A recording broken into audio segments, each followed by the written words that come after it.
while we wait for our experts to be in here, I would like to just read a very short message. I don't know if I can call it a poem or it's just a message for our teachers. And I hope our interpreters will help me to do justice to this for our non-English speaking colleagues. So thank you very much. So it says this, that where would I be without God? And where would I be without the men and women who put in my mouth my first words, my second words, and my third words, and the words that I speak in front of all of you? Where would I be without the parents that didn't give birth to me,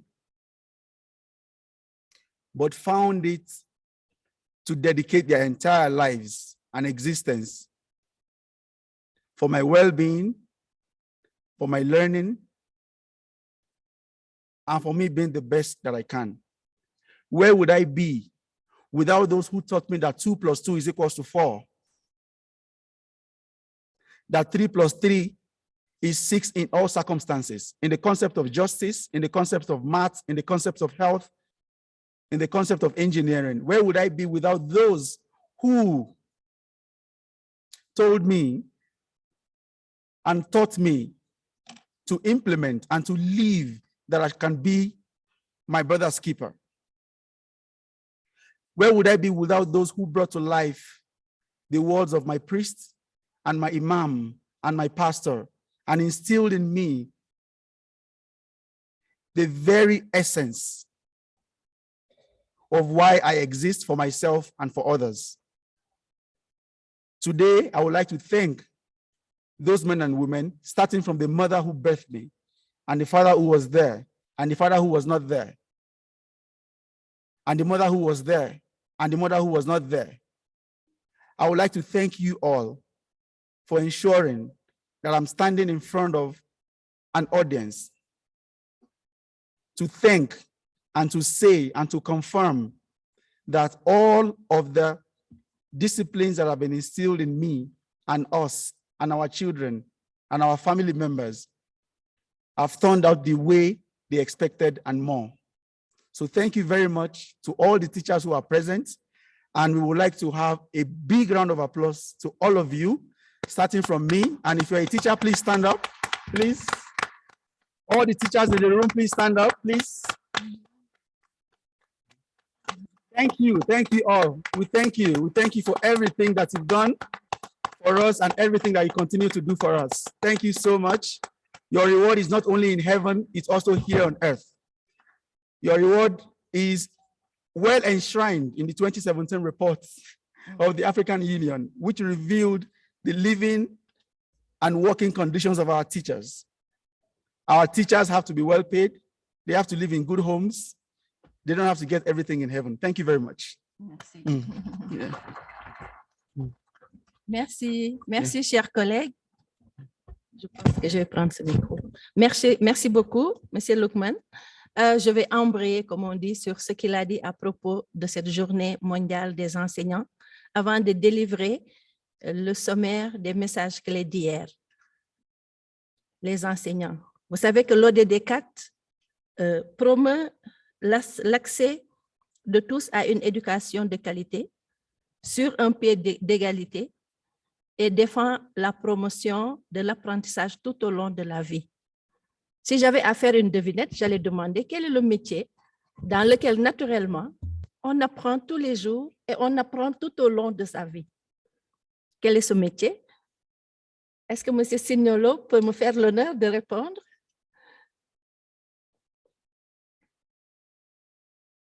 Quelqu'un peut-il répondre? Quel est le métier dans lequel on apprend tous les jours en l'exerçant? Merci. Donc, je demande qu'on réapplaudisse à ces enseignants qui mettent en œuvre de façon effective l'ODD 4. Et moi également, à la suite du beau poème de mon collègue, j'allais juste vous donner une citation d'une grande écrivaine africaine sénégalaise qui s'appelle Mariama Ba, qui a écrit un célèbre ouvrage, Une si longue lettre. Et dans cet ouvrage, elle était enseignante. Elle dit, chaque métier intellectuel ou manuel mérite considération, qu'il requiert un pénible effort physique ou de la dextérité, des connaissances étendues ou une patience de fourmi. Et elle vient maintenant sur les enseignants. Elle dit, les enseignants, qu'ils soient du cours élémentaire, préscolaire ou de l'université, forment une armée noble aux exploits quotidiens. Une armée toujours en marche, toujours vigilante. Armée sans tambour, sans uniforme rutilant. Cette armée-là, déjouant pièges et embûches, plante partout le drapeau du savoir et de la vertu. Fin de citation. Est-ce que cette citation vous a plu? Je ne le sens pas. Voilà. Merci beaucoup. Donc, avant qu'on ne donne la parole à ces éminences aussi autour de la table, il me revient de dire de façon très brève un peu la synthèse des messages que nous avons retenus hier sur une journée qui a été bien fructueuse. En effet, pour réinventer l'éducation, nous pouvons retenir ces messages qu'il faudrait développer davantage de solidarité et de synergie d'action, qu'il faudrait changer de paradigme et trouver des modèles alternatifs également d'éducation pour que l'éducation puisse bénéficier à tout le monde, qu'il faut faire preuve ou maintenir la résilience dans laquelle nous nous sommes inscrits avec la COVID, de renforcer bien sûr les financements, de promouvoir ou en tout cas d'appuyer la production de données fiables pour l'éducation et de soutenir la recherche en éducation. Je pense que de façon très sommaire, voici les messages principaux qu'on peut retenir de l'activité d'hier. Monsieur Lugman, je vous redonne la parole. Merci.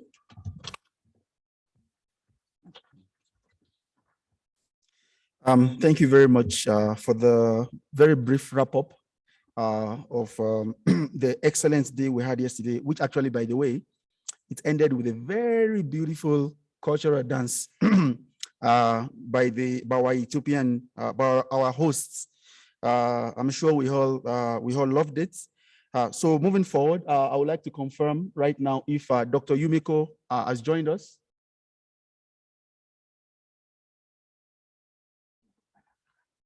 Is Dr. Yumiko online? Okay, so I think from then we'll start then from with a video message by Stefania Gianni, Assistant Director for Education, UNESCO. Can we have the video online, please? Excellencies, Ministers of Education, dear teachers, ladies and gentlemen, it's my great pleasure to join you on World Teachers' Day for this ongoing knowledge and innovative exchange Continental Research Symposium. This is a day to celebrate the extraordinary work of teachers and to raise awareness about the steep challenges of the teaching professions nowadays. I wish to thank, first of all, the key hubs in Africa for making World Teachers' Day an integral part of this symposium of reimagining education for a better impact on learning outcomes. Today's education is failing too many children and youth. It's about a crisis that has been magnified by the COVID-19 pandemic, we know very well. Let me recall some interesting data. 7 out of 10 children cannot read and understand a simple text, a simple story at age 10 in the region. And too many teachers are leaving the profession in the face of unattractive working conditions, comparatively low salaries, precarious employment, and increasing pressures around them. This region alone needs some 16.5 million additional teachers to achieve SDG 4 by now to 2030. Alarmingly, there is a significant drop in youth aspiring to become a teacher. Furthermore, the proportion of teachers in the region with the minimum required qualification has actually declined increasingly since 2000. And the pandemic has only increased the pressure on teachers, as many other sectors. They are expected to manage increasingly heterogeneous classes, to recover learning losses, to adopt new ways of working using technology. And in the face of these challenges, teachers prove their tremendous capacity to support their students in a kind of multiple set of innovative ways to work and teach. They prove to be the true engines at the heart of our education systems. In short, the transformation we are talking about a few weeks ago in New York, the transformation which is very much needed in education as many other sectors today, begins with teachers. And this is the topic of this year's World Teachers' Day, not by chance. Well, I do believe that building on the momentum of the Transforming Education Summit, we are calling for bold strategic actions by policymakers, civil society, and teachers themselves.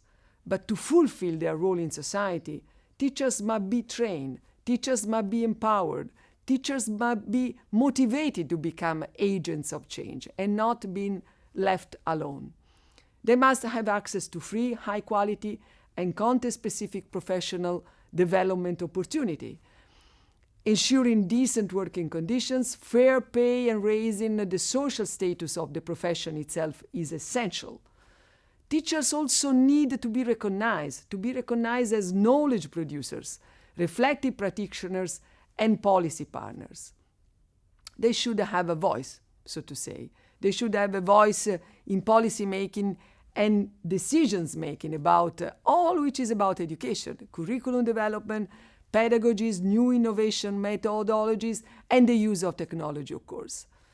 Well, we do believe all, that teaching is a collaborative profession, as highlighted, by the way, by the Futures of Education report published last year by the International Commission appointed by UNESCO and chaired by Madam Saleh Zuede Work, President of Ethiopia. It's great to see now how this symposium is fostering collaboration by bringing together representatives from ministries, development organizations, and researchers from 39 countries to discuss and to learn together. Furthermore, the work of the KICS hubs is bringing context-specific solutions based on local data and research. And you know how much is important to leverage the importance of data and research. To be resilient, to steer the green and digital transition, to strengthen peace, actually, society today needs to prioritize education. And therefore, it's teachers and their profession who are in the driving seat. I wish you a successful and inspiring day with rich exchanges and new insight. Happy World Teachers' Day to all. That was a wonderful speech, and we appreciate the Assistant Director from UNESCO for the words. Moving on, we will hear some words from Dr. Yumiko. I hope she's online now. Good morning, Dr. Yumiko. Yes, Georgie. Good morning. How are you? Fine. You have the floor. Thank you very much. Actually, my space is taken by Mr. James Hebe on a continental teacher mobility protocol. But thank you very much for giving me the floor. A happy World Teachers' Day. This is a day we recognize the very important role that the teachers play in education, especially in quality education. And also this is a day we look at the socioeconomic status and professionalism of teachers. We know many of us who have been a teacher before and then are teachers' socioeconomic status has been eroding in many parts of the world and in Africa as well. We would like to bring the teaching profession to be recognized as professional and all teachers to be trained and developed and also respected and motivated.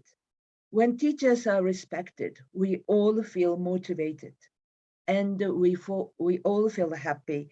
And young people, the students, want to become teachers because they are the true role models. UNESCO ICBA was established 23 years ago for teacher development in Africa. And our mandate continues, and it continues to be even more now, with number of teachers needs to be enhanced in African continent. We are very lucky and fortunate to work with Education International and also African Union for this teacher development. We run and we manage teacher development cluster in CESA, and I hope our cooperation and our work will continue. As we know that if we want to go far, you have to go with other people. So thank you very much for giving me the floor to say happy World Teachers Day. Congratulations, teachers. That is the most honorable profession in the world. Thank you. Thank you very much, Dr. Yumiko. Your last statement there reminds me of a proverb from Nigeria, which says that if you do not support your friend to be king, you will not be referred to as a friend of a king. So this is in the spirit of partnerships and coming together. Okay, thank you. I think we'll move forward. Once the person becomes available, we can then take their speech. So moving forward now, we would like to hear from the AUC, from us actually, on the teacher awards. And our director is here, Dr. Hambani Mashalini, will be telling us about how the African Union is rewarding teachers through implementing the 2017 report. Thank you. Good morning. Good morning once again. We are glad we are in our day 2 of our meeting. Let me also recognize the presence of our minister from Sao Tome and Principe. It's encouraging to be together in this meeting of knowledge and innovation exchange, KICS Africa 19. Again, my name is Amban Mesheleni. We spoke yesterday and we had a lot of good interactions, and we are very glad that today we managed to embed in this meeting a recognition of the celebration of teachers, the World Teachers Day. We all know that at national level, at continental level, regional level, we have strategies for the development of our nations. And here at the African Union, we've got Agenda 2063. But without us paying special attention to the teacher development, we will not be able to achieve what we have set in these development agendas. So here at the African Union, we have got a continental education strategy, CESA, 16 to 2025. It's a decade strategy. It has 12 objectives that we need to address in order for us to deal with the challenges that the continent is facing. And one of these strategic objectives is teacher development. And like previously said by Dr. Yumiko, we set up a system of clusters that brings together different stakeholders in the ecosystem of education to implement collectively this continental strategy on education. And one of the clusters is on teacher development, where we pay special attention on teachers. And UNESCO ICBA leads and coordinates that particular cluster. Now, what do we do with respect to that? Number, we develop the continental instruments, frameworks, and strategies and policies that help us to embed in our strategies of development, to embed the focus on teacher development. so that the teaching profession is promoted, the teaching profession is, how can I say it, is we create an outreach to encourage the people to take the profession of teaching so that we have adequate teachers across the continent. So some of the things we want to see within our teacher development is actually their mobility. We want to see the teacher motivation. We want to see the teacher framework qualification put in, developed and operationalized in the continent. But apart from that, we at the African Union, we run a small program in collaboration with our partners on teacher awards. We give teachers a prize of 10,000 each, 2 teachers per region, so that we raise the visibility of teachers on the continent. So far, we have been able to give teachers from countries like Ghana, Uganda, Kenya, Mauritius, Namibia, South Africa, Nigeria, Botswana, Burkina Faso, Senegal, Central Africa, Egypt, and Tunisia. Currently, the program is still running, and we want you to encourage more teachers to know that the African Union provides an award that recognizes their role and their profession on the continent. So we are very glad today to join everyone to celebrate this World Teachers Day. And I would like all of you to ensure that through your ways of communication, be it social media, Twitter, Facebook, let's raise the visibility of the fact that we value and cherish the role the teachers are playing in the development of our continent. With this, let me again express my recognition to our senior official, the minister from Gambia, who is here with us, and to inform you that we are still going on supporting the teachers on the continent through our programs. I thank you. Thank you very much, Director, for the brief statements. So now I think I'm being told by the Secretary that the message from Mr. James Kivi will be played online. So you can do that right now.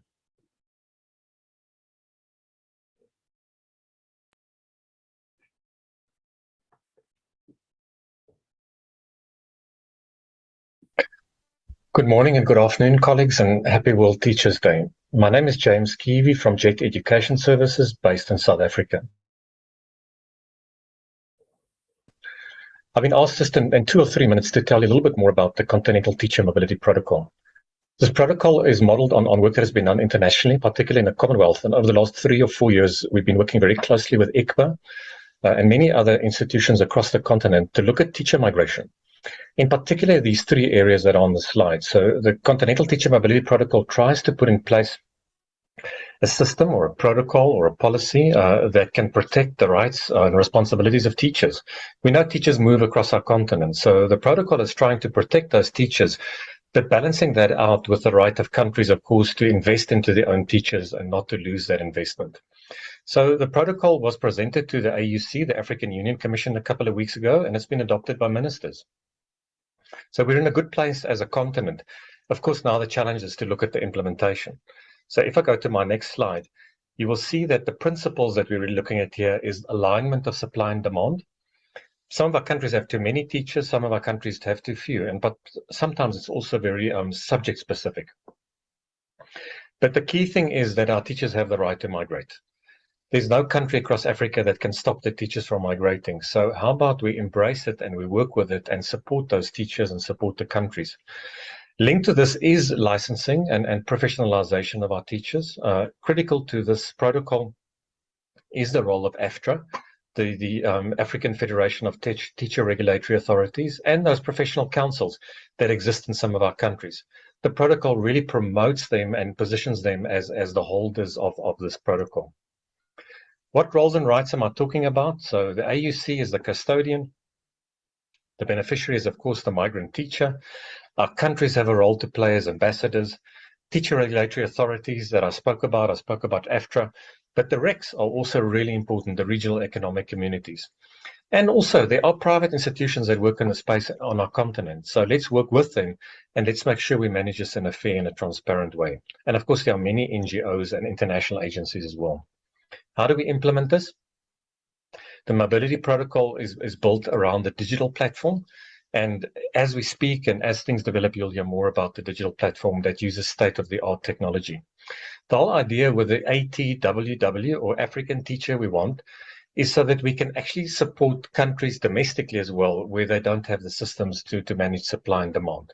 But at the end of the day, the autonomy of our countries will not be at stake. What are the kind of provisions we have? It's voluntary. So we're not committing countries to it in the sense that they've got no choice. And there's a whole process around the settlement of disputes and many other things around that. So if I can just summarize, and I hope you enjoy your day and the different conversations you're going to have today. The African Continental Teacher Mobility Protocol is now in place. It's been approved by ministers, and together as a continent and as people that love teachers and work in teacher education, we need to work together to implement this. A lot of the technology is now open source. So we don't have to invest huge money into this, but there's definitely an effort from all of us required to ensure that it gets implemented fairly across our continent. Thank you for the opportunity and enjoy the rest of your day.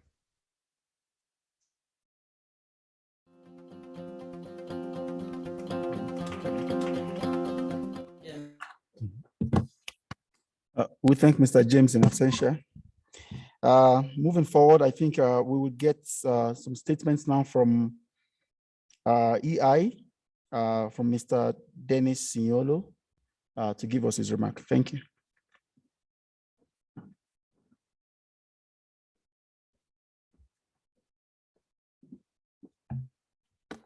Thank you, Director of Ceremonies, honorable ministers, all officials present, ladies and gentlemen. As already indicated, I'm Dennis Signolo, the Africa Director of Education International, the global organization of teachers. I'm therefore speaking on behalf of the teachers of Africa and the Middle East who are part of our region. I would like to thank you for congratulating us today. Every speaker congratulated us, and I saw a number of teachers stand when we were invited to stand to indicate if you were a teacher. So we celebrate you as teachers for the wonderful work that you do every day. And I would like to also commend the African Union for designating 2023 the Year of Education. That's the best news that we received yesterday. So thank you so much. But I would like to make a humble request. Can we extend it a little bit and call it the Year of Education and Teachers? That would be wonderful. Because as the theme of World Teachers Day 2022 says, teachers transform education. So without teachers, there is no transformation in education. In fact, if there were not teachers, none of you would be in this room today, and none of you would be following us online today. Give thanks to the teacher. Teachers impact communities. They inspire children and young people to learn, to protect the planet, to solve societal problems, to adapt to new situations, to create and innovate. Unfortunately, there's too much control in our teaching profession today. That kills initiative. That kills teaching as a profession. We have instances where teachers are given scripted lesson plans or where there is over supervision, which is killing initiative. We welcome the decision by the United Nations at the Transforming Education Summit to set up a global commission on teachers. That was beautiful. And the commission is expected to do its work next year and submit its report to the United Nations in 2024. That is one of the reasons why I think in Africa, Director, we need to do something extraordinary about teachers next year, so that that UN report will contain our views and priorities as a continent as well. Ladies and gentlemen, the first objective of CESA, as we know, is to revitalize the teaching profession. I want to leave you with 5 key strategies for revitalizing the teaching profession. I call them the 5-point plan. Number one, train and recruit enough teachers to guarantee every student a highly trained, professionally qualified, supported, and motivated teacher. Every student deserves a qualified teacher on our continent. Unfortunately, it's not the case at the moment. So that would require expanding our teacher education systems, strengthening opportunities and mechanisms for continuous professional development. Number two, trust and respect teachers. How can we do this? By giving them professional autonomy and freedom they need to teach effectively, to collaborate, and to carry out research.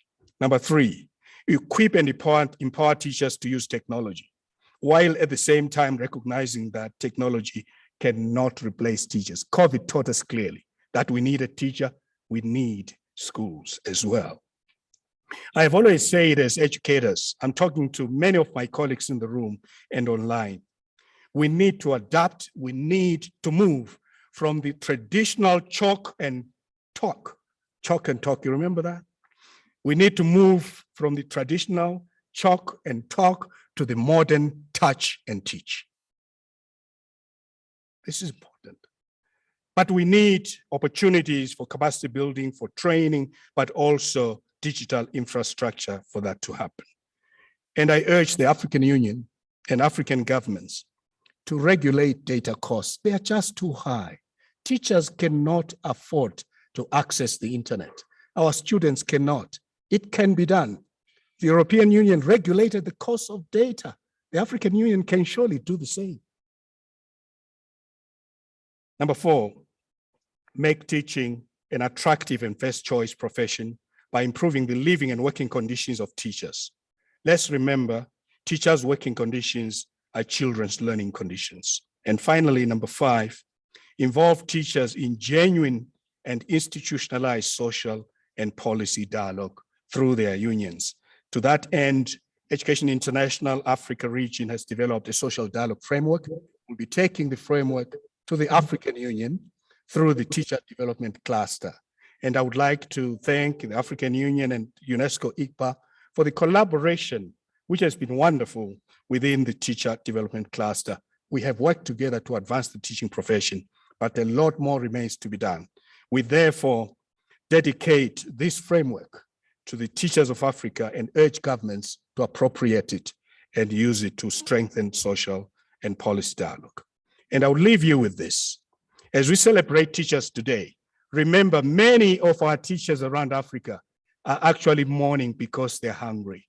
They're mourning because they lack basic tools to do what they know how to do best, to teach. So let's support our teachers. Let's demonstrate clear political will and commitment as governments by investing in education and teachers now. Thank you.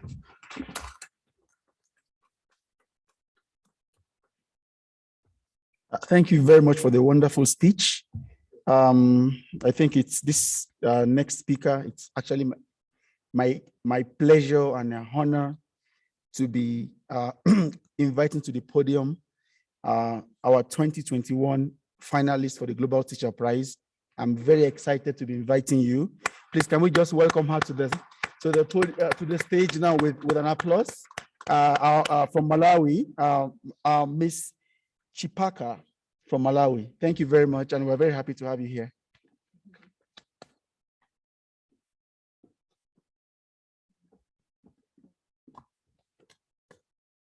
Good morning. Honorable ministers, officials present, all protocols observed. My name is Jane Chikapa Chekecheke, and I'm the Global Teacher Finalist 2021 from Malawi. I founded the Bloomers Learning Initiative.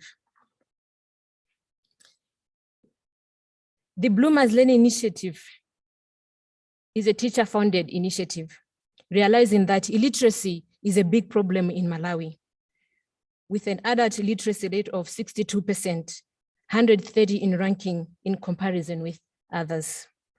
In March 2020, Malawi was declared a national disaster due to COVID-19, leading to school closure.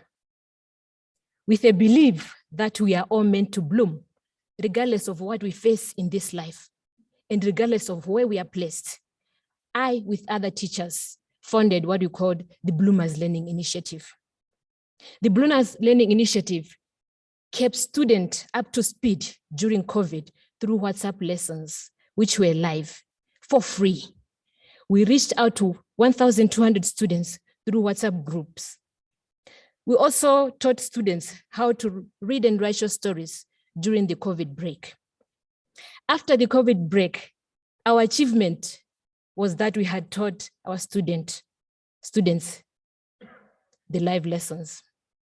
But then, having fulfilled our objective, we also had to move on. How the Bloomers Learning Initiative is boosting literacy in Malawi. In accelerating SDG 4, the initiative advocates for conducive learning environment by library construction. The initiative provides training on how to read and write creative literary work. These are stories, poems, but we don't end there. We also publish the work written by the students. Our goal is to directly impact 500 students by 2023. But so far, we've managed to reach out to 385, and this has been achieved. The Bloomers Learning Initiative has achieved quite a lot. We've got 13 school literacy clubs, which have been established in 13 schools in Malawi. These are literacy clubs in which students read together. After reading together, they discuss issues after being given some books by the club leaders. We have also constructed a library at Karonga School for the Deaf. This is a library which is conducive for learners with hearing impairment. The Bloomers Learning Initiative also raises awareness through writing. We've managed to raise awareness with students from Karonga School for the Deaf with hearing impairment. We've written a book which is called My Dream. In this book, the students are highlighting issues learners with hearing impairment face in each and everyday life. And I'm glad to announce that this is an award-winning book. The Bloomers Learning Initiative also raises awareness on climate change. We are writing a book with other students from Nepal, Malawi, Scotland. And the book is also going to be published very soon. Issues being highlighted are issues of climate change, issues which each and every African country is facing. Through the same initiative of advocating for climate change through writing, we've managed to donate 5 laptops, a projector, a mini Wi-Fi for creating creative writing. And this was a donation through the Youth Center for Youth and Development. The Bloomers Initiative has also achieved a lot in the space of sports. We use sports as a way of communicating literacy. We use sports as a way of communicating to students to say, you can read and write. So we basically go to the sports field or sports pitch. I'll give an example. We went to a sports pitch at Nchisi Academy. This is a girls' sports field. At this sports field, we taught students how to read and write short stories, which are also going to be published. 55 students were reached out from various schools. And apart from providing the lessons whilst on the pitch where they love, which is the place they love most, we also provided some writing materials to girls who couldn't go back to school because of lack of materials. Earlier on, I've heard speeches talking about the importance of being digital literate or being digital vibrant. The Bloomers Learning Initiative has also achieved quite a lot in this space. We are boosting literacy through a provision of computer lessons. Currently, we are providing computer lessons to 200 students at Imperial Community Day Secondary School in Malawi. The aim behind it to say, for one to be literate, they also have to be ICT wise. They also have to know a computer at the end of the day. Another achievement by the Bloomers Learning Initiative is the provision of trainings on the publication of newsletters. We've managed to train 40 students who are going to write newsletters, as well as publish another book, raising awareness on anti-corruption. Ladies and gentlemen, we can agree that corruption is a very big problem in the whole of Africa. So we've trained students to take a leading role in ending corruption in the society that is in Chisi district in Malawi. We've taken our students to some literacy awards. We've nurtured them to be the best they can be through the Bloomers Learning Initiative. We've managed to scoop 2 awards, the African Author Honorary Awards in South Africa, which is a global award. We're also looking forward to receiving another award in Botswana, which is called the Muta Fort African Literature Award. Let me move on to the recommendations on how policymakers and governments can assist teachers. First of all, teachers need to be motivated. We need to live in good houses, just like everyone does. After all, we are the cradle of all professions. Teachers need good salaries. Teachers need good working conditions. As teachers, we also need education in action research so that we can solve problems. We need education research so that we can have some innovations at classroom and community level. As teachers, we need conducive teaching environment. Governments, policymakers, please help us. For us to work effectively, we need to work in a good classroom environment. We need to have a library in place. We also need laboratories. Then our work will be made easier. Lastly, I would like to request government and policymakers to help our nations recruit more teachers. There is a need of adequate teachers to meet the pupil ratio of 1 to 45 from primary school and 1 to 20 for secondary school. Believe you me, a teacher might have pedagogical content knowledge. A teacher might have curriculum saliency. A teacher might have topic-specific knowledge. A teacher might have knowledge in their subject matter. But if the classroom is huge, then they'll be inefficient. All in all I'm saying is that teachers matter. Support us. We are innovative. And with your support, we can reach far. After all, we are the cradle of all the professions. Thank you very much.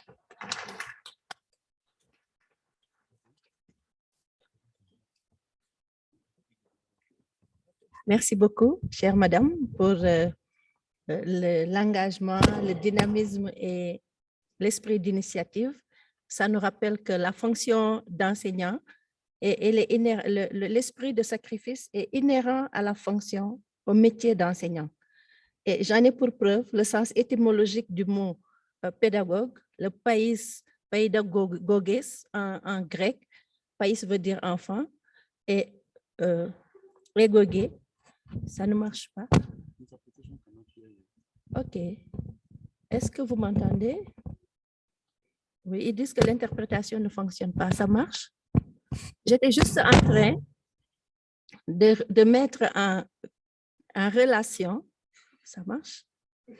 Voilà. J'étais en train de mettre en relation l'abnégation, l'esprit de sacrifice de l'enseignant que l'on retrouve dans le mot pédagogue qui désignait avant, de façon étymologique dans la Grèce antique, le serviteur qui était chargé de conduire l'enfant vers le lieu de la connaissance et du savoir. Donc, merci, chère madame, pour votre sens de l'initiative au regard de ce que vous avez décrit comme initiative à l'endroit des élèves. J'ai pensé notamment au livre que vous allez produire. Je demande à mon trésor s'il peut positionner déjà la vidéo de l'enseignant du Burkina.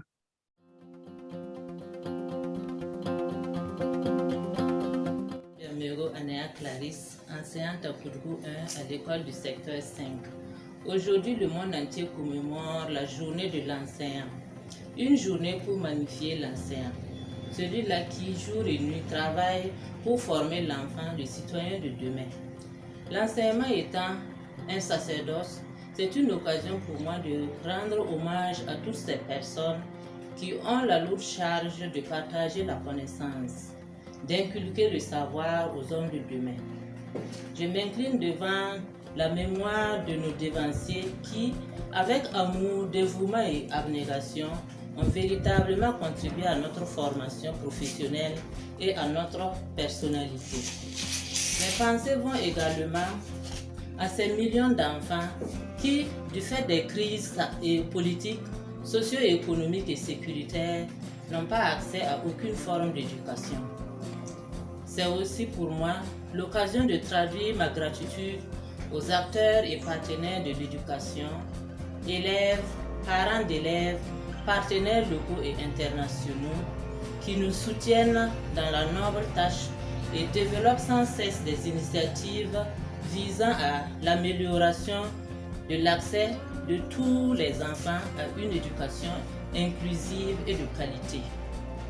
Bonne et heureuse journée à toutes et à tous. Que la paix règne dans nos nations. Merci beaucoup pour cette belle prière.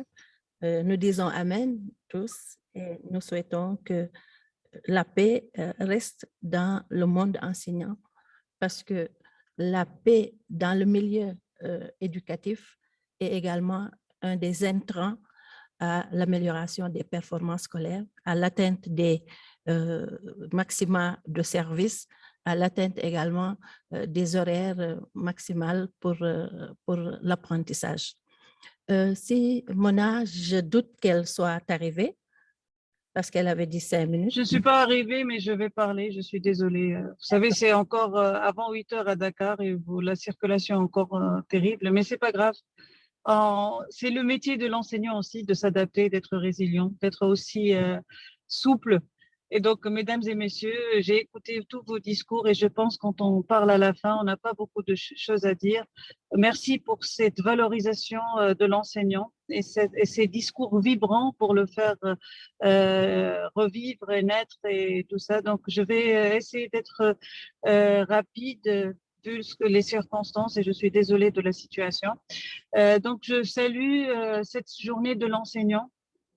Je suis enseignante de formation, je suis aussi d'une lignée d'enseignants et chaque jour, chaque 5 octobre, c'est avec beaucoup d'abnégation que je célèbre cette journée avec les équipes de l'IFEF parce qu'un enseignant, avant qu'il soit enseignant, c'est aussi un prophète, un Dieu, c'est lui qui est le sens, le lien entre le savoir, la connaissance et l'élève, mais pas que la connaissance. Un enseignant sème des graines et ces graines-là, c'est toutes les personnes qui sont autour de vous aujourd'hui. Ce sont des personnes qui ont été éduquées, ce sont des personnes qui ont aussi fréquenté les écoles et lycées et on est toujours très fiers par cet ascenseur social qui est donné par l'école et par les enseignants. Donc, au nom de tous mes collègues, je remercie tous les enseignants de la planète et spécialement les enseignants francophones. Lors du sommet de New York, la semaine dernière, j'étais à New York avec la Confémen d'ailleurs, il y a 2 semaines maintenant, c'est pas une semaine. Une des thématiques qui a été abordée, c'est Transforming Education et aussi c'est par la valorisation du métier de l'enseignant. Donc, on valorise le métier de l'enseignant par plusieurs choses et entre autres par la formation. À l'IFEF, nous avons compris que pour atteindre l'élève, on doit passer par les enseignants et pour passer l'enseignant, il faut que cet enseignant soit formé, soit également valorisé à travers la formation qu'il reçoit. Et à l'IFEF, nous avons 3 programmes qui œuvrent pour la formation des enseignants. Le grand programme IFADEM, Initiative pour la formation à distance des maîtres, c'est un programme qui forme les enseignants en présentiel, à distance, en hybride, qui contextualise les ressources par rapport au niveau aux besoins des pays. Donc tout à l'heure, on entendait peut-être parler de la corruption et comment on peut former les enseignants pour ne pas avoir de la corruption. À l'IFEF, au programme IFADEM, nous formons également au numérique éducatif parce que plusieurs intervenants ont parlé d'infrastructures numériques. Nous formons également au développement durable qui est les socles de le prochain millénaire. Et également, on forme aussi à toutes les aspects de citoyenneté, de paix et tout ça. Nous sommes conscients que les enseignants de demain ne seront pas les enseignants d'aujourd'hui. Donc, un autre programme forme, le programme Élan, École et langue nationale, forme les enseignants dans leur langue nationale. Et ce programme nous permet d'obtenir et d'atteindre des enseignants qui n'étaient pas forcément à l'aise avec la langue française. Donc, on augmente notre spectre de formation. Nous avons aussi une formation pour les enseignants dans le cadre du programme Relief, ressources éducatives libres pour l'égalité femmes-hommes. Et là, on forme les enseignants au respect de la fille, à faire en sorte que la fille reste le plus souvent possible et le plus longtemps possible dans la salle de classe. Et également, on leur offre des ressources pédagogiques avec une version maître et élève pour qu'ils puissent aborder des thématiques liées aux stéréotypes qui gangrènent les sociétés africaines, malheureusement. Je profite de l'occasion pour justement, nous lançons dans peut-être 2-3 heures, à 11 heures, heure de Dakar, dans 3 heures, la première formation en ligne du programme Élan, École et langue nationale. Donc, je vous invite à nous suivre pour le webinaire de lancement. Et puis, j'insiste à la fin pour mes propos pour dire que l'élève a changé. On parle maintenant de digital native, d'élève du numérique. On ne parle pas que de l'élève du numérique. L'élève du 21e siècle, c'est un élève qui doit pouvoir faire du travail collaboratif, qui doit pouvoir avoir un esprit critique, qui doit pouvoir lire, synthétiser rapidement et produire des choses qui ne sont pas forcément les cours habituellement qu'il a. L'élève du 21e siècle, c'est un élève non seulement connecté, mais socio-connecté, et on parle du connectivisme aussi. Donc, toutes ces compétences qu'on demande à l'élève du 21e siècle, l'enseignant doit les maîtriser. Donc, le rôle de l'enseignant, ce n'est plus le rôle classique qu'on avait toujours eu, où c'est lui le seul déteneur du savoir.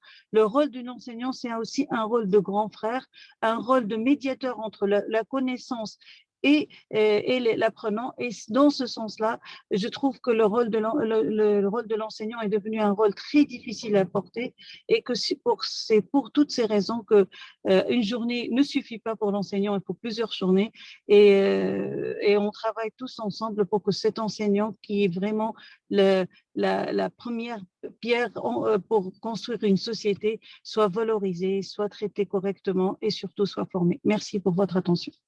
Merci. Merci beaucoup, Madame Mona. Elle mérite des applaudissements, bien sûr. Merci, Mona, pour ces bons mots, mais surtout pour les belles thématiques développées par l'IFEF, notamment autour de points que nous partageons qui sont très actuels. C'est la question du bilinguisme, la formation des enseignants dans le bilinguisme, c'est le numérique, c'est la question également, la thématique de l'égalité homme-femme dans l'éducation. Je pense que, merci beaucoup, encore une fois. J'ai pensé à vos premiers mots sur l'enseignant qui font penser à la finalité de sa mission sur l'humain. Et ça me rappelle Hugo qui disait « Instruire, c'est construire » et que chaque enfant qu'on enseigne est un homme qu'on gagne. Merci beaucoup, Mona. Il reste... Fatima, c'est chaque femme aussi, pas que l'homme, chaque femme aussi. Oui. Chaque fille qu'on construit, c'est une femme et c'est une entreprise et c'est une société, pas que l'homme. Okay. Il parlait de l'homme au sens générique du terme, en fait. C'est le sens générique, c'est homme et femme. Merci beaucoup. Alors, nous allons donner tout à l'heure, tout de suite, la parole pour finir cette session à M. Abdelrahman Babou Moussa, secrétaire général de la Confémen. Mais avant, permettez-moi, l'organisation me fait dire que quelqu'un a oublié ou a perdu cet objet qui me semble être une pompe. Donc, si quelqu'un l'a perdu, l'objet est bien là. Merci beaucoup. Monsieur le secrétaire général. Merci, Madame Diallo, pour cette belle modération, et accompagnée, bien entendu, de votre collègue. Aujourd'hui, c'est un grand jour, effectivement, et c'est un plaisir pour moi de reprendre la parole pour dire quelques mots à l'endroit de mes chers collègues, les enseignantes et les enseignants. Donc, à l'occasion de cette journée du 5 octobre dédiée aux enseignantes et aux enseignants, je voudrais profiter de l'opportunité que m'offre la présente rencontre pour adresser mon message aux enseignantes et enseignants du monde entier. La conférence des ministres de l'Éducation des États et gouvernements de la francophonie, Confemène, s'associe à la communauté internationale pour réitérer le rôle éminent des enseignants dans la construction des systèmes éducatifs performants. Un auteur célèbre disait déjà que c'est au fond de l'enseignement que gît le grand secret de la perfection de la nature humaine. Et donc, c'est important que l'on puisse saluer aujourd'hui la formidable collaboration que nous avons à la Confemène avec l'équipe spéciale sur les enseignants dont notre institution est membre du comité de direction. La Confemène partage avec la Task Force sur les enseignants la vision sur les enseignants et appuie la nécessité d'atteindre la cible enseignante dans l'ODD 4 pour améliorer la qualité des systèmes éducatifs. Tout récemment, lors de l'événement parallèle organisé dans le cadre du sommet de la transformation de l'éducation, la Confemène a fait l'écho à l'opinion la plus partagée à cette occasion, à savoir que la cible enseignante constitue un des leviers les plus sûrs pour la transformation effective de l'éducation. C'est pour ça également que dans le plan stratégique 2022-2026 de la Confemène, à travers les deux programmes que sont le PASEC et le PACT, la Confemène a révélé l'importance de renforcer la professionnalisation des enseignants qui impacte fortement les résultats d'apprentissage. Et quand nous parlons d'enseignants, nous pensons aussi à tous ceux qui conduisent l'apprentissage dans toutes les composantes du système éducatif. L'éducation tant formelle que non formelle dans le cadre de la perspective de l'apprentissage tout au long de la vie.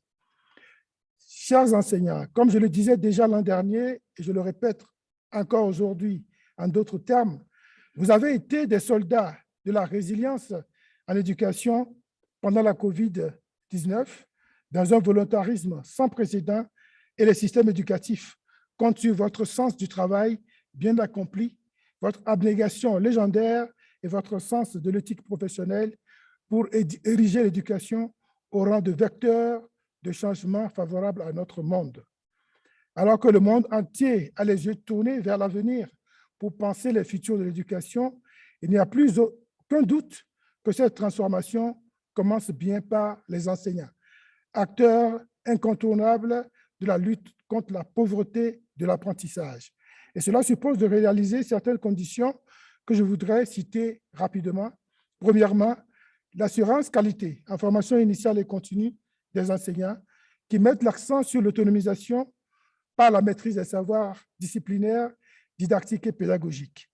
La maîtrise des innovations pédagogiques avec comme point culminant l'utilisation du numérique comme un catalyseur pour un changement de la culture professionnelle vers un nouveau paradigme de la relation enseignant-apprentissage. La professionnalisation de la fonction enseignante en vue de renforcer l'effectivité de la notion de corps enseignant, encore fortement compromise par l'éclatement des statuts et la présence de nombreux faisant fonction sans avoir acquis la formation et les compétences requises. La reconnaissance sociale de la profession par l'amélioration des conditions de travail et de rémunération. L'enseignant, incontournable pour l'apprentissage, trouve sa raison d'exister par l'apprenant et la prise en compte de ce dernier, de sa centralité dans le processus éducatif. Et cela est un gage de renforcement de nos valeurs. Chères enseignantes et chers enseignants, chers collègues, le thème de l'édition 2022, la transformation de l'éducation commence par les enseignants, vous met au cœur, nous met au cœur du processus enclenché par le sommet mondial. Et je vous souhaite donc pleine réussite dans l'accomplissement de cette ambition. Bonne journée à toutes les enseignantes et à tous les enseignants, et je vous remercie. Merci beaucoup. Merci Madame Diallo pour le... Oui. Merci beaucoup, Monsieur le Secrétaire général. Vos mots sur le thème final qui dit que la transformation de l'éducation commence par les enseignants. Je me rappelle Archimède qui disait que s'il avait un point d'appui, il soulèverait la terre. Mais je pense que les systèmes éducatifs ont un point d'appui pour transformer l'éducation. Et je pense que c'est vraiment les enseignants. Je vous remercie et je donne la parole pour conclure à mon collègue, Monsieur Lukman. Merci beaucoup. Thank you very much for the presentations. I think we're supposed to have a next session now. Victoria, I think we're breaking for coffee. Yeah. So we would have our very short, we want to plead, very short break, very short coffee break. I think if you can just even just have a cup only and then we'll come back. Yeah, so let's quickly have coffee and then we'll return for the next session, which will be chaired by Mr. Salih Paul. Thank you very much and bonne journée.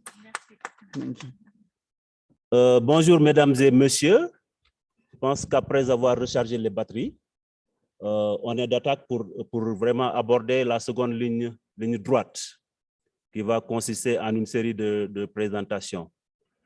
Je m'appelle Salih Sall. Je suis le coordinateur principal de programme au niveau de l'UNESCO ICBA, qui est l'Institut international pour le renforcement de capacités en Afrique. Avant d'arriver au vif du sujet, je voudrais simplement ajouter ma voix à celle des éminentes personnalités qui nous ont précédés au Présidium pour souhaiter à toutes les enseignantes et à tous les enseignants une bonne et excellente journée internationale de l'enseignant.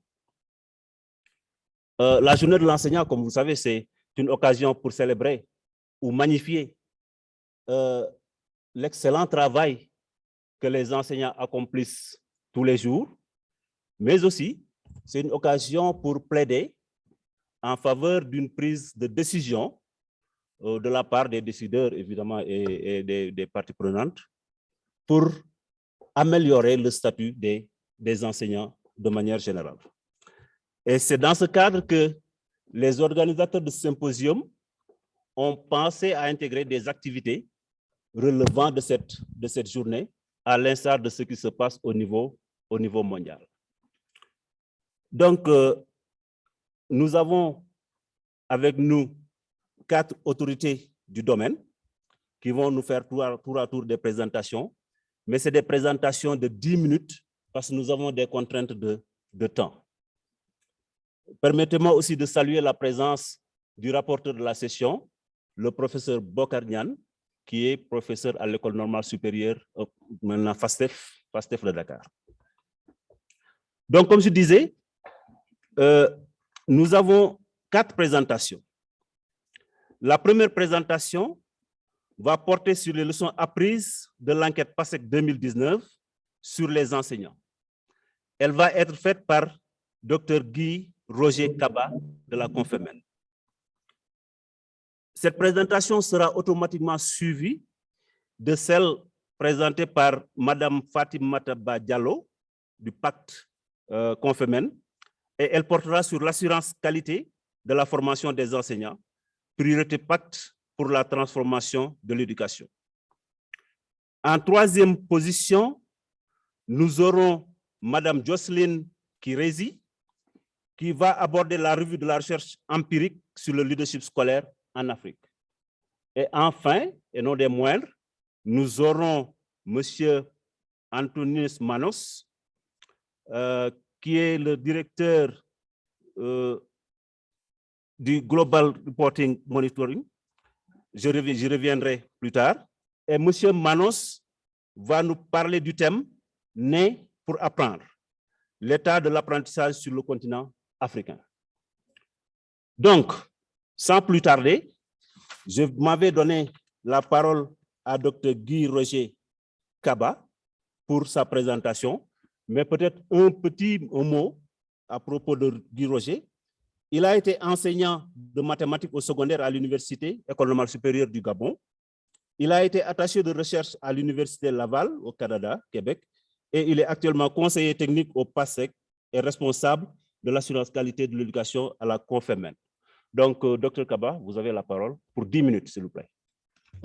Merci beaucoup, cher Saliou. On va tout faire pour respecter le timing. Bonjour à toutes et à tous. Donc, je vais vous parler des leçons apprises de l'enquête sur les enseignants réalisée dans le cadre de l'évaluation PASEC 2019. Alors, mon propos sera organisé en 4 points. Dans le premier, je vous parlerai très rapidement du contexte et de la méthodologie. Dans le second, j'évoquerai les résultats en termes de maîtrise des connaissances par les enseignants. Dans le troisième, j'évoquerai très rapidement les facteurs explicatifs des résultats observés.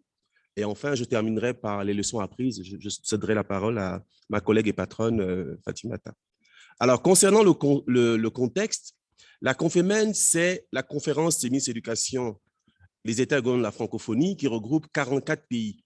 La Confémen est structurée autour de 2 grands programmes. Il y a le PASEC, dont je vous parle d'une activité tout à l'heure, et il y a le pacte, dont Fatimata est la coordonnatrice. Le PASEC réalise des évaluations et le pacte fait donc le suivi des résultats de ces évaluations et appuie les pays dans la mise en œuvre de politiques éducatives. Alors, qu'est-ce que c'est que l'évaluation PASEC 2019? Il y a eu en 2014 une première évaluation internationale organisée par la Confémen, PASEC 2014, qui a regroupé 11 pays. En 2019, on a eu 14 pays participants. Et en 2014, l'enquête sur les enseignants a été focalisée uniquement sur les aspects de contexte, les caractéristiques, les perceptions, etc., etc. Mais compte tenu du rôle, de la reconnaissance du rôle très important des enseignants dans les systèmes éducatifs, nous sommes aujourd'hui lors de la journée des enseignants, c'est l'occasion de le réaffirmer. Donc, les pays ont manifesté le besoin que l'enquête aille plus loin, aille jusqu'à mettre en lumière les besoins de formation des enseignants à travers leur niveau de maîtrise des connaissances qui sont au programme du primaire. Et l'enquête se base sur les connaissances de contenu et didactique en compréhension de l'écrit, donc en langue et en mathématiques. Il s'agit des enseignants du primaire. Donc, les connaissances, 2 aspects, les aspects didactiques et les aspects disciplinaires. Il y a aussi des caractéristiques qui sont prises en compte pour expliquer les résultats et également les perceptions des enseignants. Donc, voilà un peu globalement décrit le contexte. Alors, l'évaluation PASEC ne concerne pas que les enseignants, bien sûr, ça concerne les élèves. En quelques chiffres, c'est plus de 3500 écoles qui ont été évaluées. C'est près de 3400 directeurs d'école qui ont été enquêtés.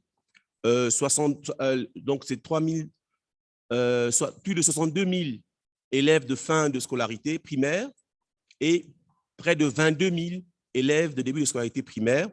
Et pour les enseignants, nous avons évalué plus de 19 000 enseignants qui ont été enquêtés et évalués dans le cadre de l'évaluation PASEC. Alors, en termes de résultats, des connaissances des enseignants, comme je l'ai dit plus haut, 2 types de connaissances ont été privilégiées. Les connaissances de contenu sont les connaissances disciplinaires en mathématiques et en langue, et les connaissances didactiques, donc la capacité à enseigner, à mettre en œuvre ces compétences et ces connaissances-là. Alors, que nous donnent les résultats? En compréhension de l'écrit, les aspects liés aux connaissances du contenu, donc la maîtrise de la discipline, la maîtrise de la matière. Alors, qu'est-ce qu'on remarque? Vous voyez, ici, je vous présente donc l'échelle des compétences en compréhension de l'écrit. Donc, il y a 3 niveaux, enfin, il y a 3 niveaux de compétences. Le niveau 3 étant le niveau d'un enseignant qui a une très bonne maîtrise des compétences qu'il doit enseigner, ce qui est nécessaire. Alors, quand vous regardez les résultats, vous remarquez qu'il n'y a que 52% des enseignants qui se situent à ce niveau-là en compréhension de l'écrit, donc en maîtrise de la langue, de la matière qu'ils doivent enseigner. Ça signifie qu'environ 50% des enseignants sont en dessous de ce niveau. Donc, ils auraient donc besoin d'être accompagnés pour renforcer leur capacité dans la maîtrise de la matière qu'ils vont enseigner. En termes de didactique, donc, pour simplifier, de la capacité à enseigner, sur les 4 items qui ont été soumis aux 19 000 enseignants, seulement dans un seul de ces items, le pourcentage de réussite dépasse 50%. Dans les 3 autres items, le pourcentage de réussite est en dessous de 50%, avec même des pourcentages de réussite sur certains items de 37% ou de 34%, comme vous le voyez sur ce tableau.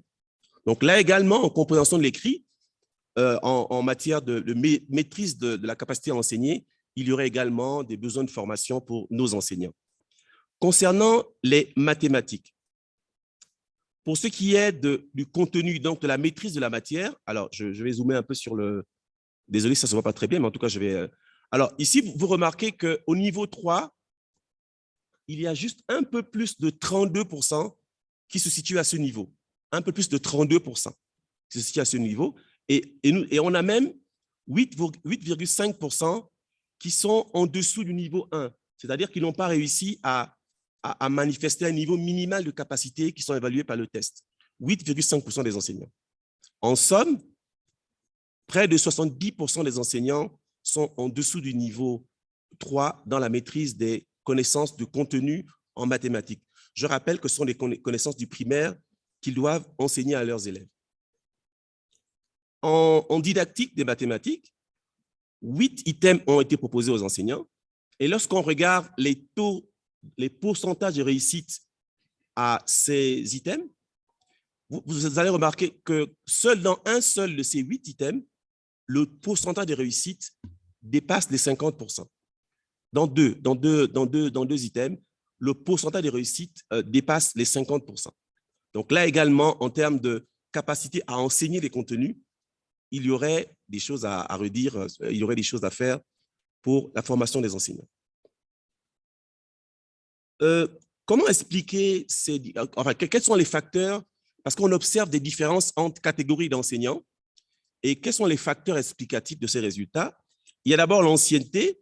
Bon, ce n'est pas très clair ce graphique, mais bon, juste pour montrer qu'il y a un écart au profit des enseignants qui ont plus de 10 ans d'expérience, donc ils réussissent mieux que les enseignants novices. Donc, il y a un écart significatif, un avantage significatif au profit des enseignants les plus anciens. Il y a également un écart au profit des enseignants qui ont un niveau minimum universitaire, c'est-à-dire qui ont terminé leur secondaire et qui après reçoivent une formation d'enseignant. En général, ils réussissent mieux que leurs collègues qui ont une formation uniquement secondaire pour les préparer à enseigner. On remarque qu'il n'y a pas de différence entre, ça c'est un résultat qui doit nous faire réfléchir. On remarque qu'il n'y a pas de différence sensible entre les enseignants qui ont reçu une formation continue et ceux qui n'en ont pas reçu. Ça questionne les contenus des formations continues que nous dispensons à nos enseignants. Est-ce qu'elles sont adaptées? Est-ce qu'elles sont adéquates? Et ça va renvoyer à la problématique que va aborder ma collègue Fatimata tout à l'heure. Alors, je vais déboucher sur 3 leçons apprises qui sont en lien avec les facteurs explicatifs. La première leçon apprise, c'est qu'il faudrait davantage impliquer les enseignants expérimentés dans les formations initiales et continues. Donc, il faudrait laisser un peu plus de place aux enseignants expérimentés pour qu'ils puissent partager leur expertise à leurs jeunes collègues en formation. Deuxième leçon apprise, il faudrait rehausser le niveau d'entrée dans les formations initiales. Il ne s'agit pas de dire que avoir fini son secondaire, entrer à l'université, avoir un niveau universitaire est suffisant pour enseigner, mais ça nous paraît comme une solution nécessaire. Donc, il faudrait que la formation académique soit complétée, bien sûr, par une formation professionnalisante. Et enfin, le dernier point, j'ai parlé tout à l'heure des problèmes, des questions soulevées par les dispositifs de formation continue, même par rapport à la formation initiale, c'est la question de la promotion d'une culture de l'assurance qualité de la formation des enseignants. Est-ce que les dispositifs de formation tels qu'ils sont conçus dans nos systèmes éducatifs permettent de répondre aux attentes des systèmes éducatifs et aux besoins des enseignants et par ricochet aux besoins des enfants? Donc, ça nous renvoie à la question de l'assurance qualité. Donc, voilà en quelques mots le propos que je tenais à tenir sur les leçons apprises de l'évaluation PASSEC 2019 sur les enseignants. Merci beaucoup de votre attention. Merci beaucoup, Dr Guy Roger Kaba, pour nous avoir partagé l'excellent travail que vous accomplissez dans le cadre du PASSEC. Vous avez procédé à un véritable diagnostic des compétences des élèves dans plusieurs disciplines. Les facteurs explicatifs des résultats ont été présentés, de même que les leçons apprises. Ceci nous permet d'embrayer sur la deuxième présentation, qui est intrinsèquement liée à cette première présentation. Et celle-ci va nous être délivrée par Madame Fatoumata Ba Diallo, que vous connaissez bien. Elle est professeure de lettres classiques. Je pense que ça a transparu lors de son intervention tout de suite, lorsqu'elle définissait le mot pédagogie. Mais elle a été inspectrice de l'éducation, puis inspectrice de l'enseignement moyen secondaire.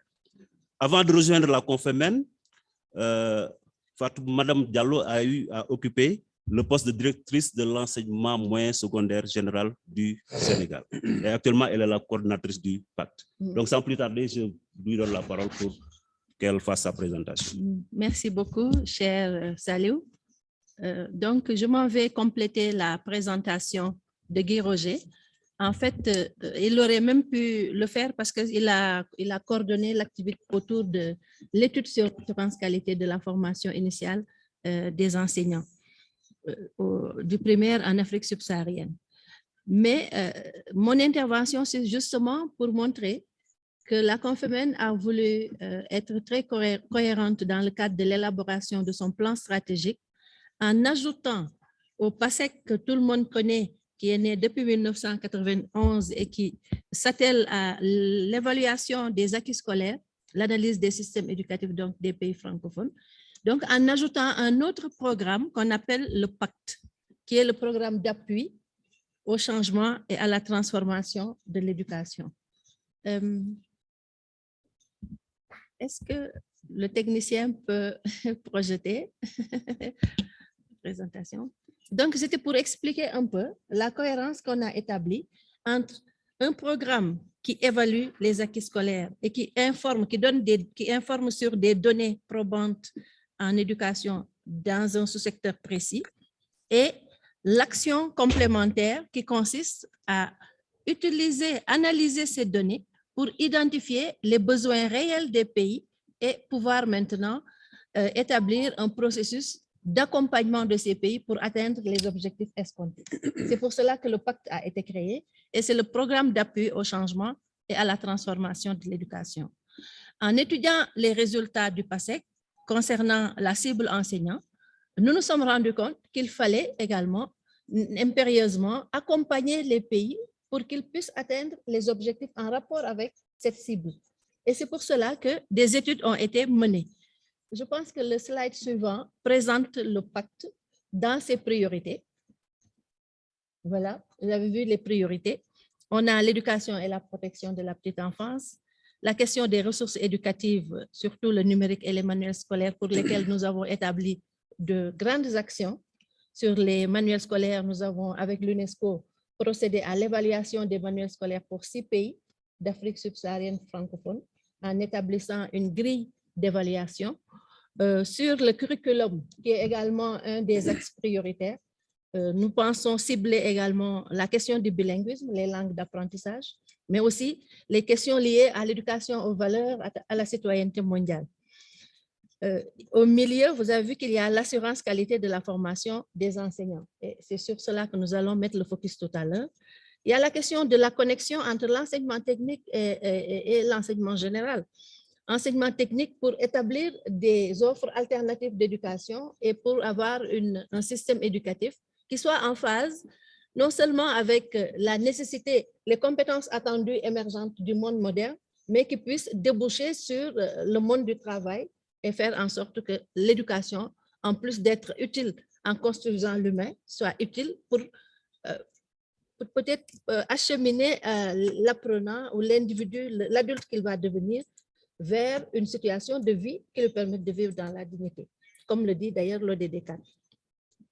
Et enfin, il y a la question du financement. Donc, pour revenir à la thématique tout à l'heure sur l'assurance qualité, donc c'est en analysant les résultats du PASEC que la Confémen rebondit sur le pacte pour justement développer un système d'accompagnement des pays. Et c'est dans ce cadre suivant que je vais vous dire les actions qui ont été entreprises dans cet esprit de complémentarité. D'abord, il y a eu une étude sur l'assurance qualité de la formation initiale et continue des enseignants qui a fait l'objet d'un partage autour d'un webinaire. C'est dans le cadre du plan des activités inscrites dans le plan opérationnel de la Confémen dans le consortium KIX Afrique 21. Et c'est à cet effet qu'on avait organisé un webinaire très intéressant sur l'assurance qualité de la formation initiale et continue des enseignants, qui a donné lieu à beaucoup d'échanges et qui a révélé les besoins de l'ensemble des pays qui avaient participé sur la nécessité de renforcer d'abord les capacités des enseignants, mais de doter les systèmes éducatifs d'un dispositif d'assurance qualité qui permette de normer le processus de formation des enseignants. Suivant. Et à la suite du webinaire, la demande qui est ressortie, c'est qu'il fallait un guide. Et la Confémen s'inscrit aujourd'hui dans l'élaboration d'un guide pour l'assurance qualité de la formation initiale. Et ça va être la contribution de la Confémen dans le cadre du pacte à l'accompagnement de ces pays. Il y a aussi le renforcement de capacités pour la production de ressources éducatives dans le cadre de l'initiative Imagine École. Aujourd'hui, en rapport avec l'UNESCO, avec FEI, France Éducation Internationale, la Confémen développe aussi des activités dans le cadre de Imagine École avec les 10-11 pays qui sont partie prenante. Et très incessamment, nous allons aller vers un atelier qui va permettre de réunir l'ensemble de ces pays pour faire un peu le bilan à mi-parcours de Imagine École, analyser les besoins également des pays et s'inscrire dans une perspective d'élaborer une feuille de route pour non seulement développer l'initiative qui est intéressante, mais également la pérenniser et la systématiser. Voilà ce que je voulais dire, M. Sall. Et j'ai au dernier slide une petite phrase que j'aime tellement, avec laquelle j'aime m'accompagner. On la prête, ces paroles, on les prête à un sage oriental qui dit: si tu veux la prospérité pour 1 an, cultive du riz. Si tu veux la prospérité pour 10 ans, plante des arbres. Mais si tu veux la prospérité pour 100 ans, éduque les hommes, pour mettre un peu l'accent sur la nécessité et l'importance plutôt de l'éducation. Je vous remercie.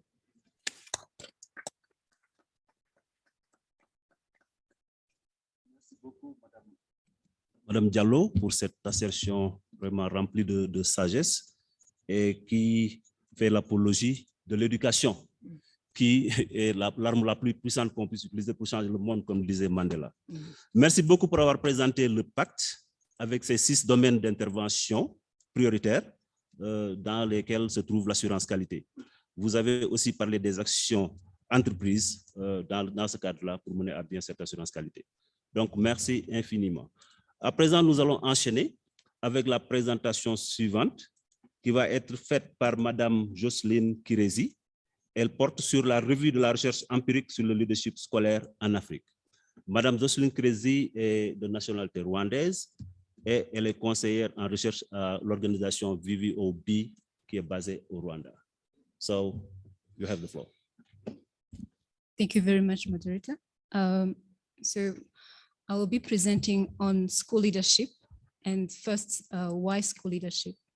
I think that yesterday and also again today, we've been, there have been a lot of discussion around what are the challenges in education, and the literature actually suggests that school leadership is one of the essential factors that can contribute to work to better learning, but also more resilience education systems. So this is why the basis of linking it with the previous discussion on teachers. So next slide, please. So this study that I'm presenting was conducted as we aim to conduct this study to build the foundation of an African Center of School Leadership. It is an initiative from VVOB. We've been implementing school leadership in Rwanda and other countries in the global south, but now we are getting confident that it is a model that can work. So we want to scale up on in Africa. So to do so, we wanted to have a foundation to know where we are going, and we wanted to answer the key question of what is regarded as effective school leadership in Africa. So we conducted a scoping review with a different academic literature in Africa. And so we ended up with around 792 sources talking about education in general. And when we zoom out on school leadership and leadership development, we ended up with 227 sources.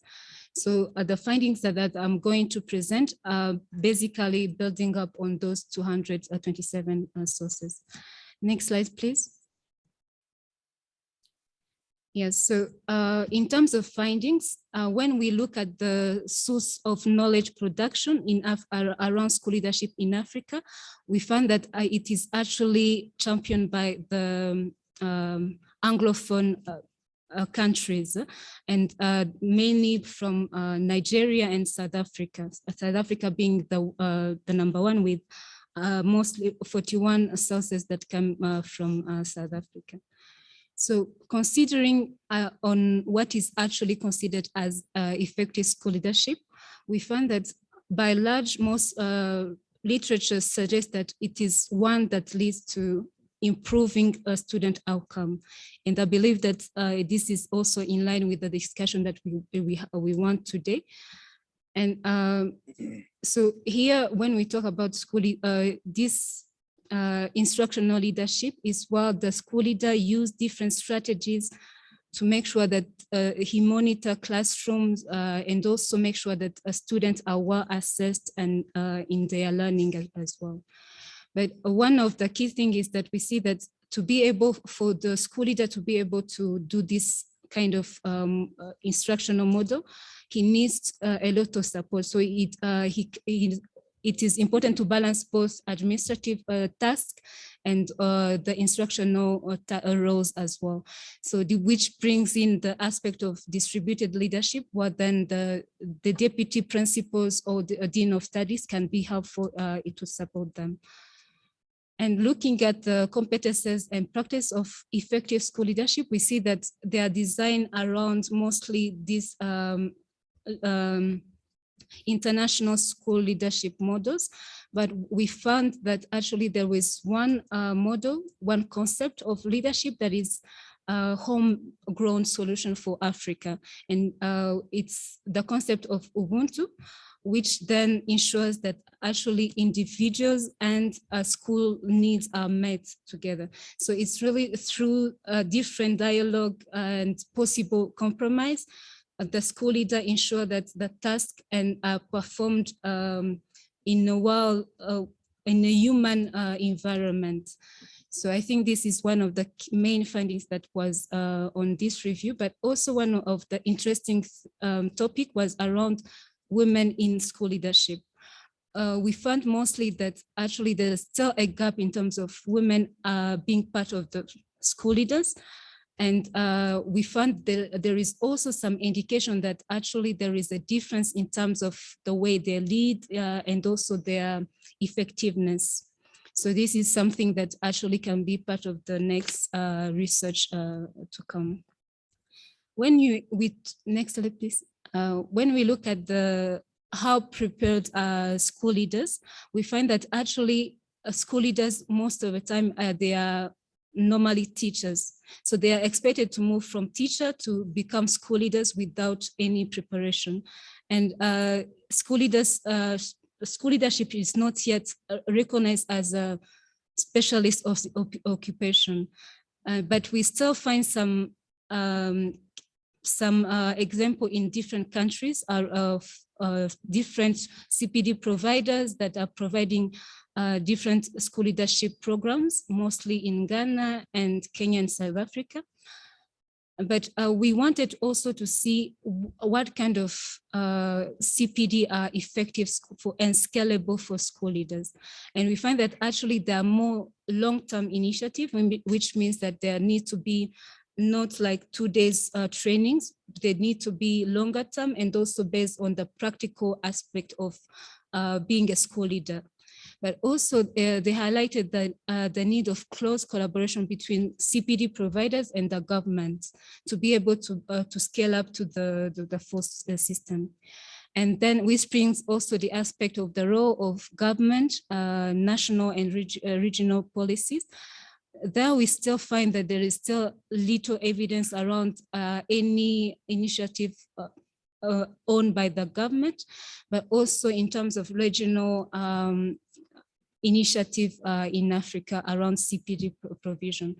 But also one of the key things that we find that is most of the time you find school leadership is try to get decentralized, whereby then there is still a discussion around whether to give full power to school leader or provide some power to the district officials as well. But there's some indication that suggests that actually giving the power to school leader provide more ownership in terms of implementing the different strategy at the school level. In terms of recommendation, next slide, please. Actually, the review, as I mentioned, provided some key recommendation for the center to be working. Remember, Africa is 55 countries, and as it was mentioned, it is a lot of context, a lot of differences. So we wanted to make sure that we approach this with a clear strategy and innovative initiative. So there, I think one of we ended up with four main recommendations for the center. So basically, one of the key recommendation was that in most countries there is no school leadership policy around preparation, around making sure that they are better prepared to be able to create enabling environment for learning and teaching. So one of the recommendations say it's really important to provide support to the government, to different governments to support school leadership, and they develop clear policies that are aiming to support effective school leadership.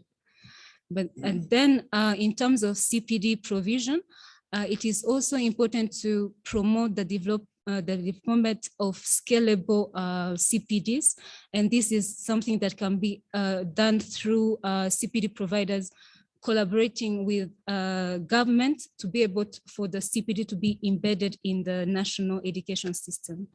And of course, I think that it is also important to start disseminating this kind of research and also putting like one of the key topics of school leadership as important in different discussion, which even start even here.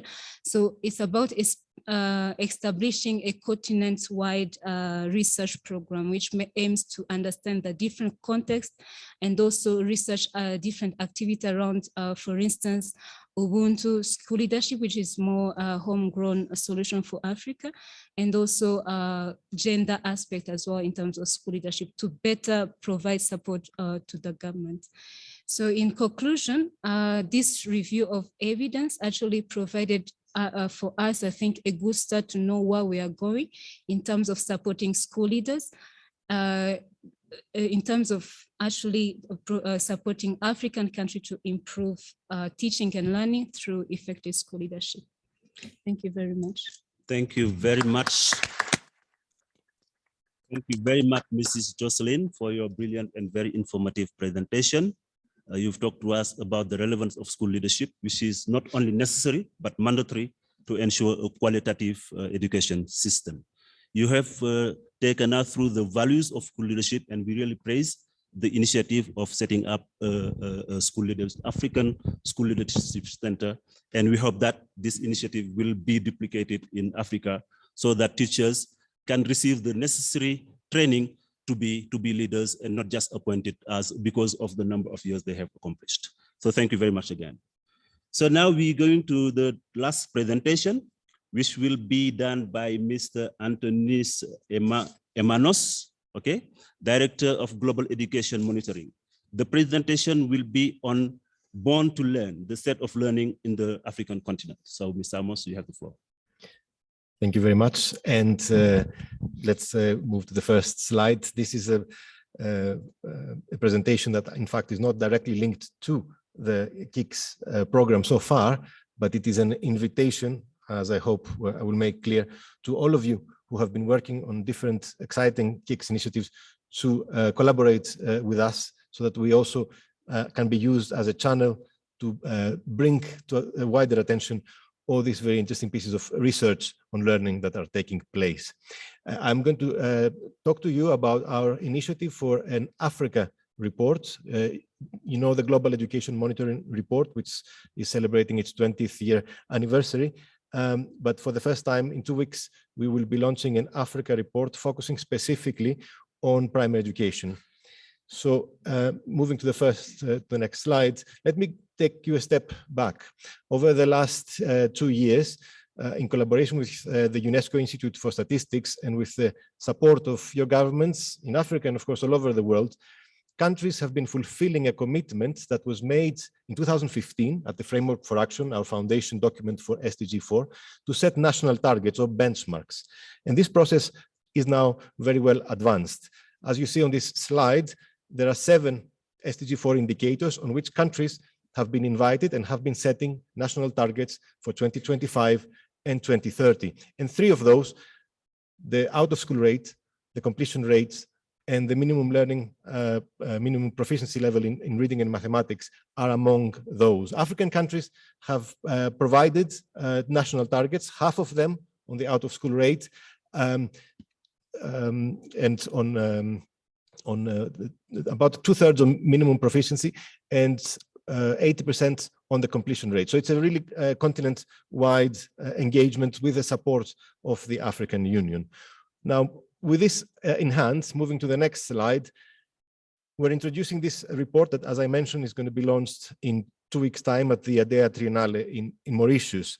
And the idea is to collect information on what countries are doing to improve their progress towards these 3 national targets that they have set. What we're doing is at national level, we try to synthesize evidence and use that to advocate with policymakers and civil society.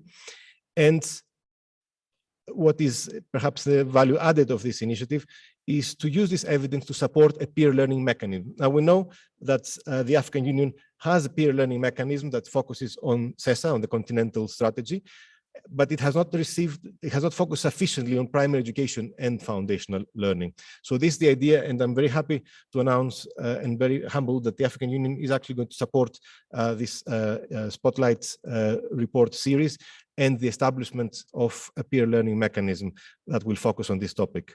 How is the Spotlight series working? It's envisaged that there are 3 cycles, and the first cycle is about to be completed with the launch of the first continental report. In each cycle, we cover 12 countries, 5 in depth with a country report in collaboration with the governments, and you'll see what these countries are in the first round. And then we complement that with case studies from more countries that relates to the analytical framework of the report, which I will present in a minute. And then all this information and much more is combined in a continental report. Moving to the next slide, you'll see the countries that took part in the first round. Focus countries are Senegal, Ghana, the Democratic Republic of the Congo, Rwanda, and Mozambique. But we also have short case studies, for instance, in Sierra Leone on learning assessment, in Sao Tome and Principe on early childhood education, in the Central African Republic on language of instruction, in the case of Madagascar school feeding, Malawi on textbooks, Kenya on district education officers, and South Sudan on teacher education. You already see also the focus countries for the next cycle, Mauritania, Niger, Uganda, Angola, Zambia, and South Africa. Moving to the next, and a bit to provide you the next slide and provide you with a bit of content and context. I'm going to focus a little bit in the rest of my presentation on measuring learning, and we know that measuring learning is, of course, not going to by itself lead to improve the learning, but it is important, and it's linked to the 7 factors of our analytical framework, because you need a good measure at the national, at the system level, for politicians, for governments, to set targets that are realistic and visionary and inspiring. You also need to have good assessment systems in the classroom so that the teachers can provide the feedback to the students. And we need, therefore, to build teachers' assessment skills to the extent that initial teacher education programs can do. We need to support leaders, as Jocelyn was saying earlier, to be instruction leaders, and for that they need to understand how learning can be assessed. And we need to help parents to understand also the progress of their children. And for all that, we need robust national assessment systems. And we know that this is not quite yet the case in Africa. So moving to a few stats in the next slides, I'm going to talk about what we know about the level of learning in Africa, which first of all is difficult to assess. It's difficult to assess because since 2015, only 16 countries have had such data on reading, on only 18 in mathematics. And that's mostly thanks to the brilliant work that, of course, PASEC and Confermen have been doing in this area. On the basis of that information, you see this map, schematic map of Africa, where we have classified information from recent and less recent learning assessments. About 3/4 of the countries, only less than 1 in 5 students achieve minimum proficiency in mathematics by the end of primary. And that's, of course, linked to the global proficiency level, not the proficiency levels that are, for instance, set by regional or other assessments. The UNESCO Institute for Statistics has been trying to introduce a various set of processes to link more assessments together so that we can expand our understanding. It has tried to do what they call policy linking. That means non-statistical approaches, inviting teachers and other educationists in countries to see how their national assessment is linked to the global proficiency standards, to understand the difficulty of the items and also to evaluate the quality of the national learning assessment. But there are also statistical approaches. UIS has, with the support of Confermen, invited selected PASEC countries to take the same test as other international assessments like TEAMS and see how the two different instruments compare. And there are also other statistical approaches, perhaps the most promising ones, which is to select some items that we know assess well the global proficiency level, minimum proficiency level, and see how we can inject some of those in national assessments to strengthen their quality. That's the approach that has been taken by the UIS in a recent study called Milo, where again, the role of Confermen and PASEC has been extremely valuable.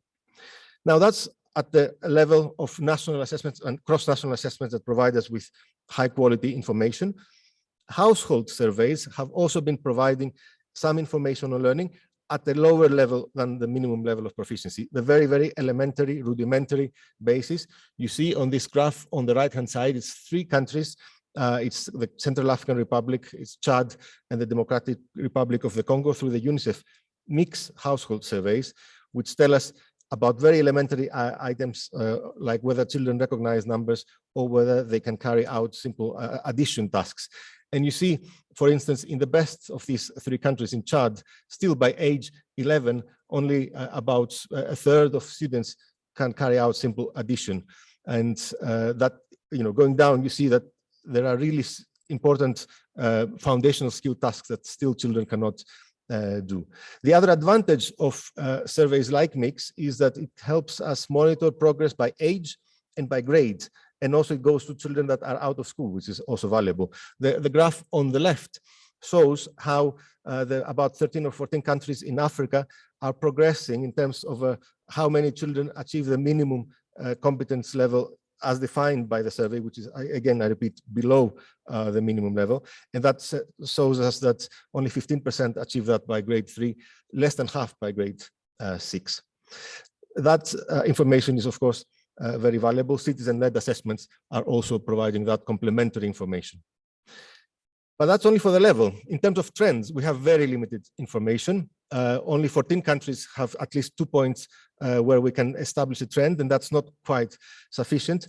With all these caveats, this graph shows that over the past 20 years, we estimate that perhaps every year, only 0.3 percentage point increase can be observed in Africa. Like less than 1 percentage point per year, more children achieve the minimum level of proficiency. That's half the rates that we observe at the global level. So another warning sign about what we need to do. And of course, if you also take into account how few children complete primary school, you get the bigger picture. We estimate that only 2 in 3 complete primary school on time, only 3 in 4 complete ultimately after several years of delay due to repetition or late start. My last slide on a few challenges, both at national level and at international level, that we cover in the Spotlight report. The first is at the national level is how we can make sure that countries understand assessment beyond just examinations at the end of cycle for progression to the next level. We need to make sure that some examinations can be robust enough to tell us about standards in education, but usually they're not. And that is very important, to have assessment mechanisms that tell us about standards related to the curriculum. The second is the need to evaluate the quality of national assessments in the countries. The policy linking exercise that I mentioned earlier is one constructive way to do so. And third, countries need to also be more engaged. When they do get engaged with cross-national assessments, they need to invest more efforts. That's what I mean here when I say weak participation. It's not about the coverage, but it's about how many resources countries put when they do collaborate with SACMEC or PASEC. They really need to take that more seriously, because these two organizations and these two assessments have made really a very important contribution, but they need country support. At the international level, still, these two assessments have been doing, as I mentioned, splendid work, but they need more support. And the international organizations need to provide much more long-term institutional support to the two assessments for them to really continue their work, because they need more capacity, more expertise on various grounds, not just technical of producing data, but also producing the reports and the links to policy. Donors have so far, unfortunately, having a very short-term perspective. We have examples, Sierra Leone was mentioned before, where they have been investing a lot of money, but for very short-term results, just to get some data for their own program.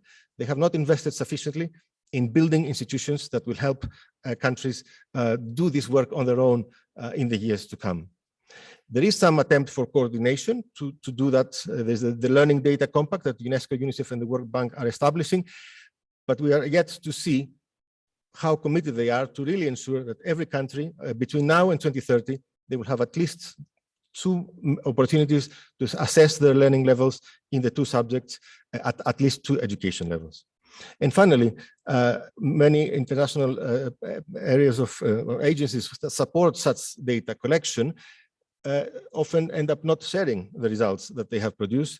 We mentioned the example of the early grade reading assessments, which are plentiful over the last 15 years.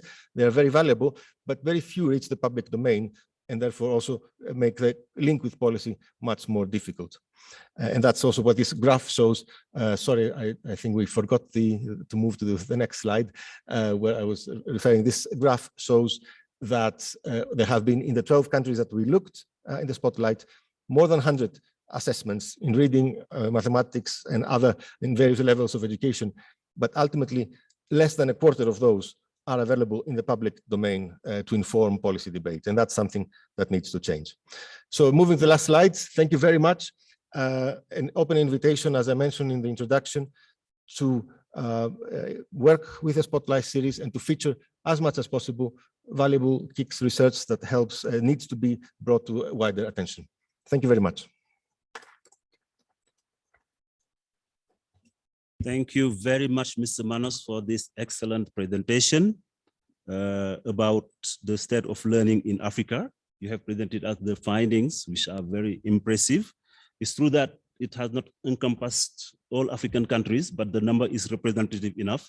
And I hope that in the next step of the study, you will get more, you will involve more African countries. So thank you very much. So ladies and gentlemen, I think you have all appreciated the quality of the various presentations. And if it is the case, please join me in a round of applause. Thank you very much.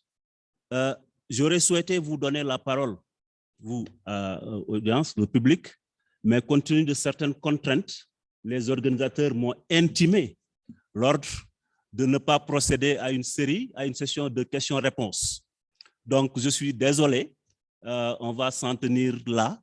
Et encore une fois, je voudrais vous remercier et réitérer vraiment nos souhaits de bonne et heureuse journée de l'enseignant. Cette armée, comme le disait Fatoumata, cette armée de soldats prête à être déployée n'importe où et à tous les prix. Donc, merci à toutes et à tous et